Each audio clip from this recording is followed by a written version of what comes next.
Bienvenue sur Africa 24 dans cette nouvelle édition du Non-Stop Info. Voici les titres de l'actualité. Ouverture ce lundi 18 septembre de la 72e Assemblée générale des Nations unies. En marge de ce sommet s'est tenue une réunion sur les réformes de l'organisation internationale. Célébration en Côte d'Ivoire du 3e anniversaire de l'appel de Daoukro, allié du Rassemblement des Républicains, le parti au pouvoir. Le PDCI, initiateur de l'appel, a réaffirmé la solidité de leur alliance. Et puis lutte contre le chômage au Bénin.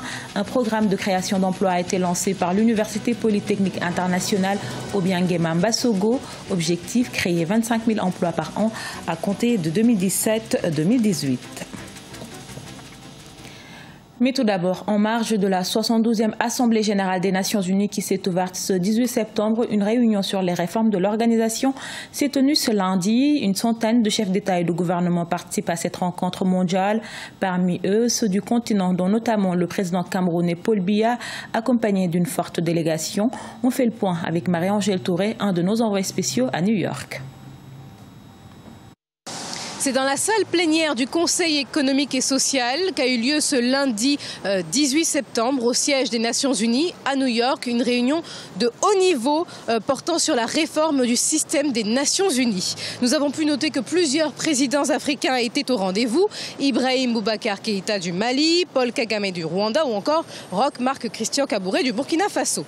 Une délégation composée notamment du directeur de cabinet civil Martin Bellinga Eboutou et du ministre des Relations extérieures, le jeune Bella Mbella, représentait quant à elle le Cameroun. Il faut préciser que cette réunion de haut niveau était présidée par le président américain Donald Trump qui milite pour cette réforme et pour que les charges soient mieux réparties entre les États membres. Ce dernier a ouvert les débats de la 72e Assemblée générale des Nations unies avec une initiative pour rendre l'organisation plus performante, plus efficace. Il estime, je cite, que ces dernières années, l'ONU n'a pas atteint son plein potentiel à cause de la bureaucratie, mais aussi à cause d'une mauvaise gestion qu'il dénonce. À noter également l'absence très remarquée de pays tels que la Chine, le Brésil ou encore l'Afrique du Sud qui forment le G77, la coalition des pays en voie de développement, alors même que pour être validée, la réforme de l'ONU doit être approuvée par consensus par la 5e commission de l'Assemblée générale.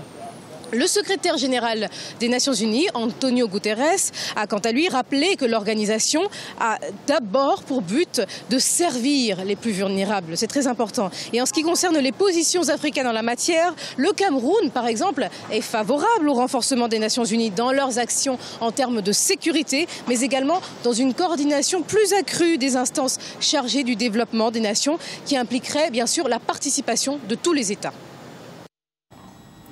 Et toujours dans le cadre des travaux de la 72e Assemblée générale des Nations unies, le secrétaire général a convoqué une réunion de haut niveau sur la lutte contre l'exploitation et les abus sexuels.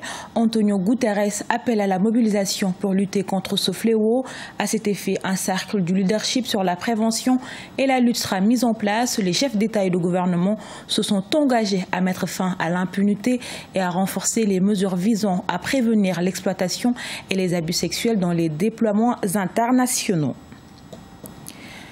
Au Togo, le projet controversé de réforme constitutionnelle est examiné ce mardi 19 septembre à l'Assemblée nationale. Le texte reprend les principales revendications de l'opposition, à savoir la limitation du nombre de mandats présidentiels à un scrutin à 2 tours. Mais il est déjà critiqué par l'opposition qui n'assiste pas au débat et maintient ses appels à manifester pour ce mercredi et jeudi. Célèbre grâce à l'appel de Daoukro, la ville du même nom située au centre de la Côte d'Ivoire a connu l'effervescence des grands jours le 17 septembre 2017. On y célébrait l'appel de Daoukro, cet appel à travers lequel le président du PDCI, Henri Konan Bédié, demandait de soutenir le président Alassane Ouattara en échange de l'alternance en 2020. Reportage de notre correspondant Olivier Conan. Discours très attendu du président du PDCI, Parti démocratique de Côte d'Ivoire, Henri Konan Bédié, à l'occasion du 3e anniversaire de l'appel de Daoukro. Un appel lancé en 2014 pour faire du président de la République Alassane Ouattara le candidat unique du RHDP, Rassemblement des oufouettistes pour la démocratie et la paix, à l'élection présidentielle de 2015, alors que le congrès du PDCI demandait de présenter un candidat. Pour Henri Konan Bédié, son appel a rempli tous les objectifs recherchés. Notre alliance résout le problème de la gestion du pays et l'appel de Daoukro balise le problème des successions au pouvoir. Chacun sait qu'il est désormais impossible à une seule formation politique, si puissante soit-elle, de gérer notre pays. Pour le président de la Fondation Espoir du PDCI, la mobilisation du jour est le signe que les militants font confiance au président Bédié pour réaliser l'alternance en 2020 au sein du RHDP. Cela nous permet de pouvoir relever un gros défi, celui de réussir à conserver le pouvoir aussi longtemps que c'est possible parmi les enfants de Félix Houphouët-Boigny. Nous avons un devoir important, celui d'apporter la paix à la Côte d'Ivoire. Et désormais, nous pouvons dire qu'après la paix d'Aoukro 3, Ouattara Bédié, c'est ton pied, mon pied. Le discours du président Bédié a été très bien accueilli par les militants du PDCI et des autres partis membres du RHDP. Le président Bédié a toujours eu des mots forts à des moments clés de l'histoire de notre pays. Et je crois qu'en s'adressant à tous les Ivoiriens aujourd'hui, il a voulu faire comprendre que les divergences qui avaient cours devaient cesser, pour que nous puissions nous donner la main et avancer. C'est un discours, n'est-ce pas, d'un père de famille. Le président Henri Konan Bédié a révélé une fois encore à la nation qu'il est le père de cette grande famille-là où chacun doit y gagner du bonheur. Le président Henri Konan Bédié a demandé à tous de conjuguer les efforts pour aller vers le parti unifié, pour la survie du rassemblement des oufouettistes, pour la démocratie et la paix. Après l'université sociale, l'université numérique, l'université polytechnique internationale Obiang-Nguema Mbasogo lance l'université entrepreneuriale. Ce programme destiné aux étudiants diplômés africains vise à réduire le chômage à travers la création de 25 000 emplois par an à compter de 2017-2018. Lefti Ounou, Ibrahima Djomaba. Au Bénin, l'Université polytechnique internationale Obiang-Nguema Mbasogo met en place un programme de création d'emplois à grande échelle en faveur des jeunes diplômés. Après 25 ans de formation des jeunes africains, l'UPONM déploie son plan de développement dénommé Emploi pour tous afin de contribuer à la réduction du chômage de ces diplômés.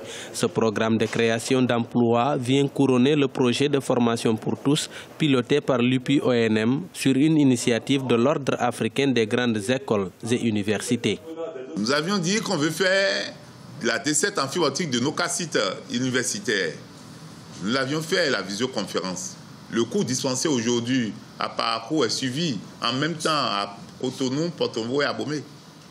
Non seulement ça, nous allons développer ce système que nous allons faire interconnexion. Toutes les écoles peuvent s'interconnecter aujourd'hui. Ce projet a suscité la participation d'environ 7000 étudiants africains de 14 nationalités. L'UPONM mise sur le capital confiance pour fédérer de nombreux autres instituts afin d'atteindre la création de 30 000 emplois par an. C'est ainsi que ce haut lieu du savoir a créé l'agence coopérative universitaire pour la promotion de l'emploi, une agence qui favorise l'emploi des jeunes.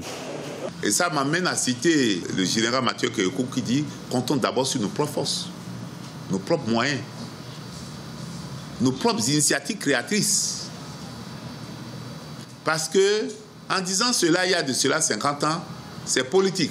L'Université polytechnique internationale Obiang-Nguema Mbasogo propose la triologie formation, diplôme et emploi des jeunes, une réponse au fléau social qu'est le chômage des jeunes en Afrique.